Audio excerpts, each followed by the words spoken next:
Welcome to Art History 2. I'm Jennifer Evans, your professor. I hold a master's degree from Kent State University, and I'm actually an African art historian. I focus on the art of Africa and its diaspora. My background is in contemporary African art, but I have been teaching Art History 1 and 2 for about 10 years now. I love to travel and have been to many places to see art, including New York, London, Paris, Washington, D.C., the Dominican Republic, Germany, the Netherlands.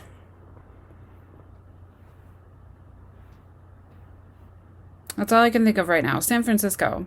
So I've been quite a few places to see art.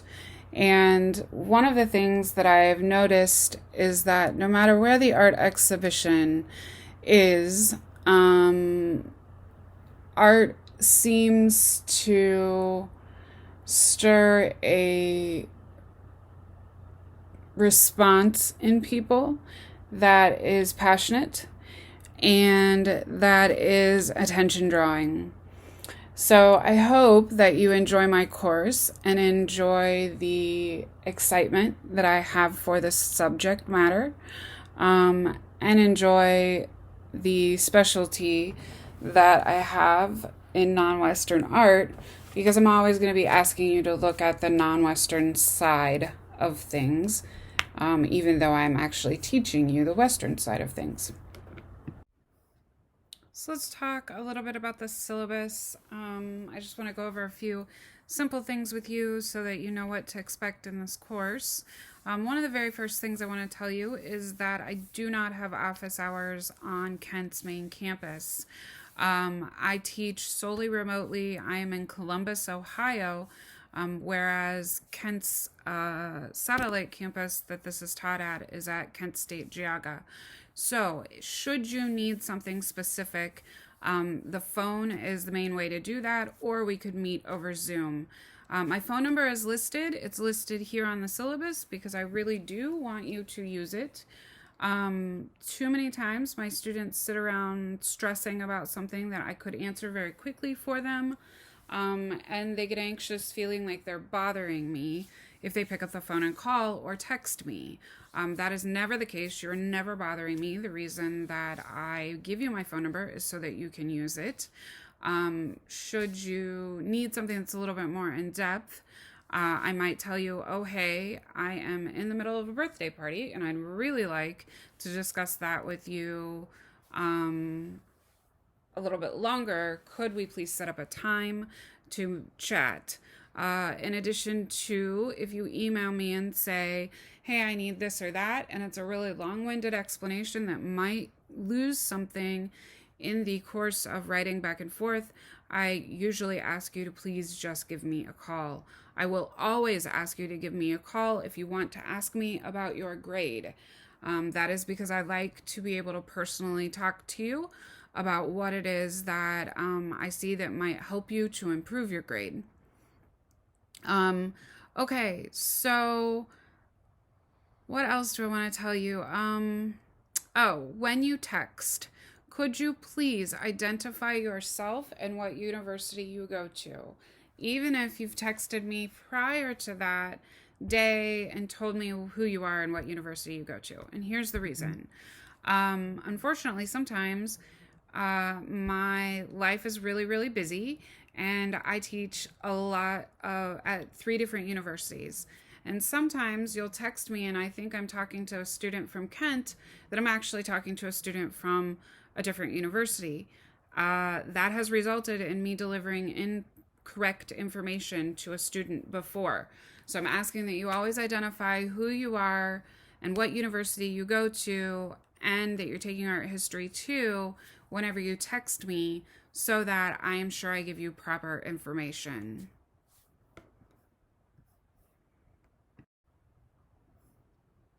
So what do you need in order to be successful in this course? Well, one of the main things that you're going to need is a textbook. In an online course, I find that a textbook is one of the most important things that you have. It's important because sometimes it will help you fill in gaps. If you're feeling a little confused, you can go to that section and read word for word what it is that the textbook publisher has to say about that work of art. It also is nice because it organizes things according to a timeline, and sometimes seeing that in paper really makes a difference. I think sometimes when you get a computer version of the textbook, it's a little bit harder to understand the way things are laid out. With that being said, the art history textbook that you see at the bottom here, the one that's very colorful with all different colors on the front that says art history, art being in gold, is the textbook that I use. It is a hardbound, very heavy textbook. The ISBN number for it is to the right there. It is the one that I gauge all of my stuff off of in terms of page numbers and things like that. So because of that, if you are really, really OCD and you want everything to line up perfectly, then you'll want the textbook that I am using. If it doesn't bother you that things might be moved around, a chapter might be in a different order, then by all means find a used version of any of the textbooks or of any art history 2 textbook written by Stockstad, and you'll be on the same page as me. I have had some students buy a previous edition and get a little bit confused because sometimes they move the chapters around. And so what is chapter 18 in my book is not chapter 18 in your book. So just be aware of that. If you decide you want to go the bargain route, you might have a little bit of wonkiness there. I would say that 90% of my students decide that they want the digital version of the textbook because it's cheapest.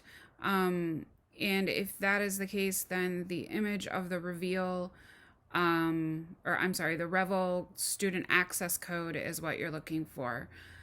So either way, whichever you prefer is fine with me. And like I said, if you're super OCD about things, then you're going to want to use the one that I'm using, which is the colorful one down here at the bottom.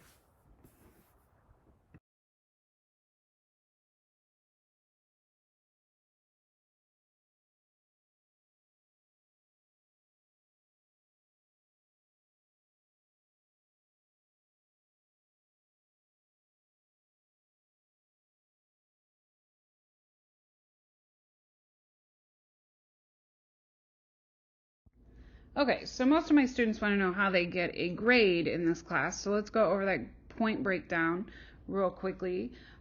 Canvas homework assignments, those are your weekly quizzes. You have 13 of those at 10 points each. That's 130 points.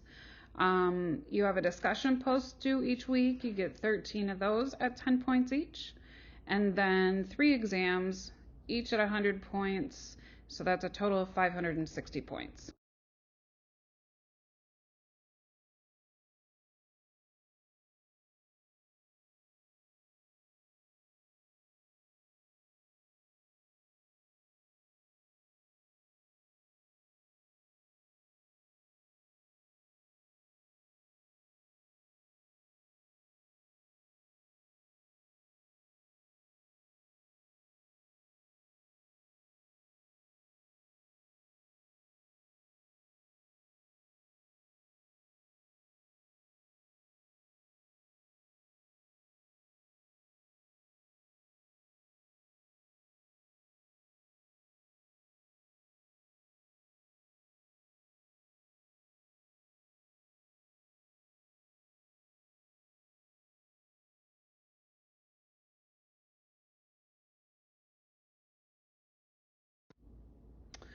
So classroom assignments, all assignments are due on Sunday at midnight except for the very last assignment and your final exam. Those have different due dates due to the way that Kent rearranges the week. So I think finals week starts like on a Thursday. So you get the exam the minute finals week starts, and then we close out the exam on a Tuesday or a Wednesday. And then the very last assignment, you don't get a whole week to do because they truncate that week to make room for finals. So just to make you aware, that part's important. I don't take assignments through email. That's a really important point. I always have a student who goes, I want to send this to you through email. I don't take assignments through email, only through Canvas. Why? I'll just be honest, I lose them. So that I don't lose your assignment, I want you to turn that in through Canvas. Another important thing, I do not take late work unless you prearrange an extension with me at least 48 hours prior to the due date. I will only extend this option to you 2 times this semester. Sometimes, if you have a special extenuating circumstance and we talk about it, that may change, but these are the rules of my class, and this is an important policy that I ask you to adhere to.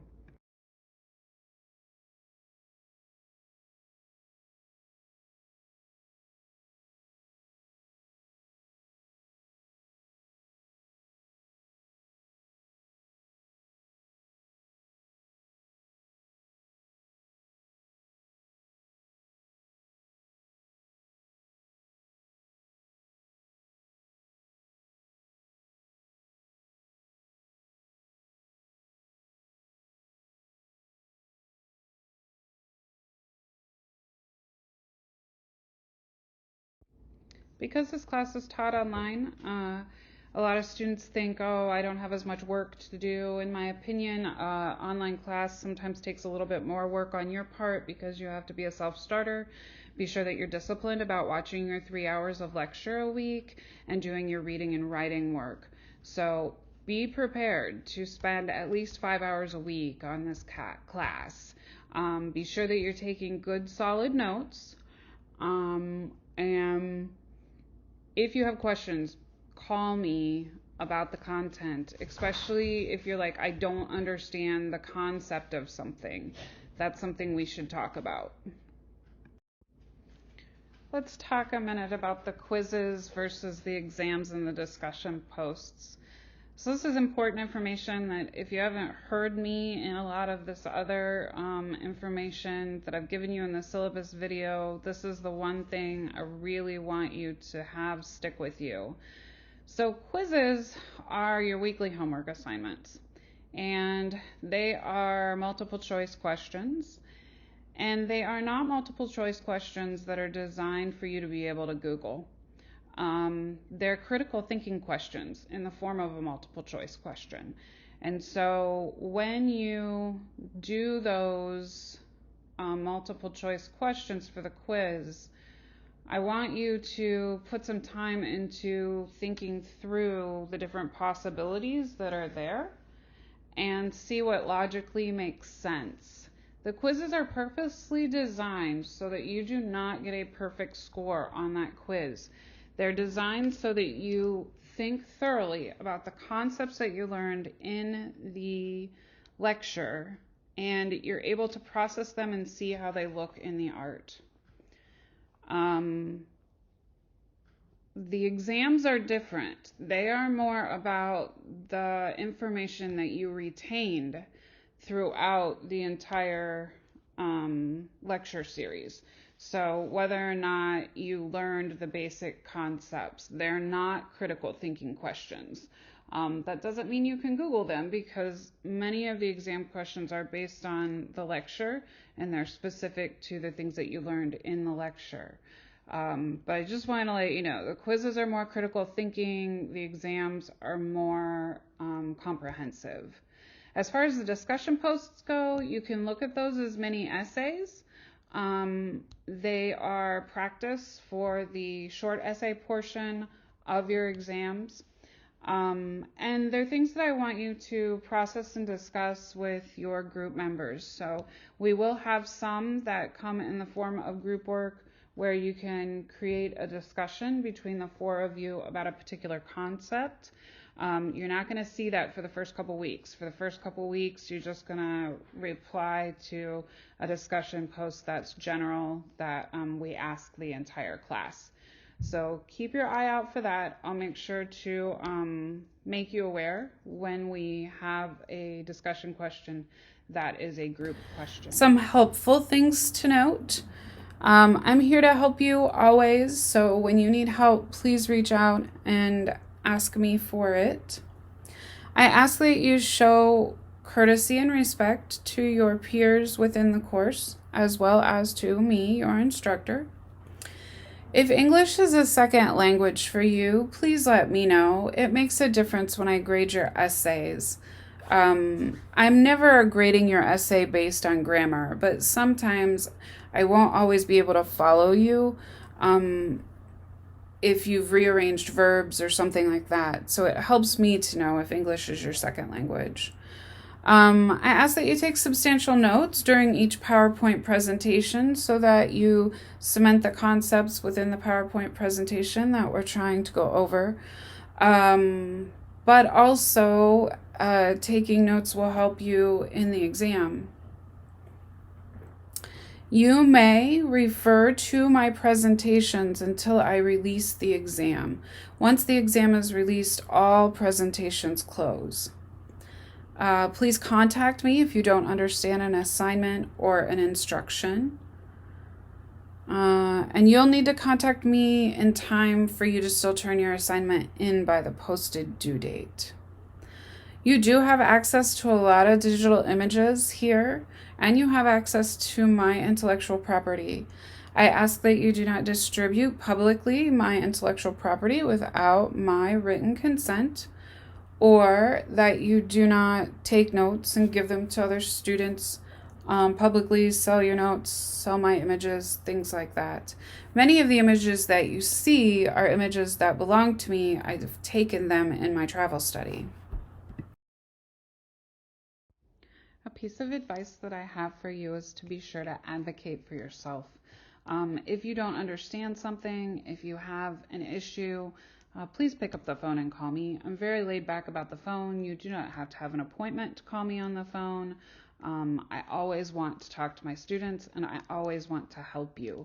I look at this course as me being available to help you because we go through a journey of learning this information together. Along with that, please act in accordance with the Kent State University Code of Conduct. And if you happen to have a disability and have accommodations on file, please let me know so that we can be sure that we extend your accommodations to you for the exam and for this course.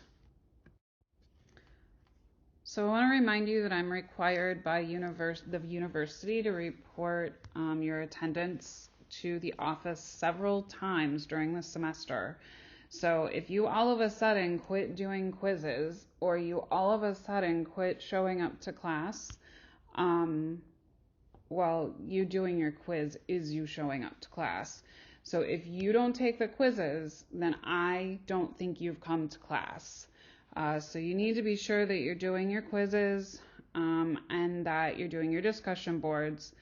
When I first have to turn attendance in to say that you actually showed up to the course, you have to turn in at least 2 assignments in the first 4 weeks, or I do not think that you have started the course, and I will have to report to Kent that you haven't started.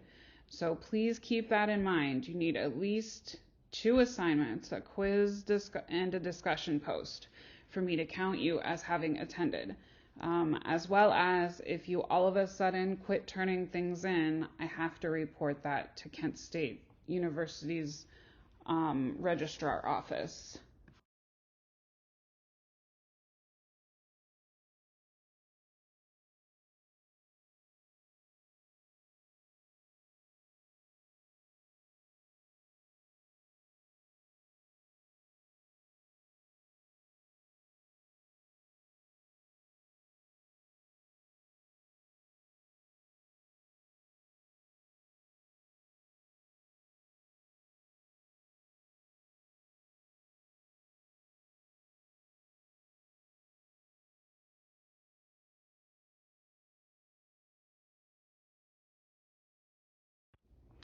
In the syllabus, there's this assignment calendar at the very end, and I just want to draw your attention to it.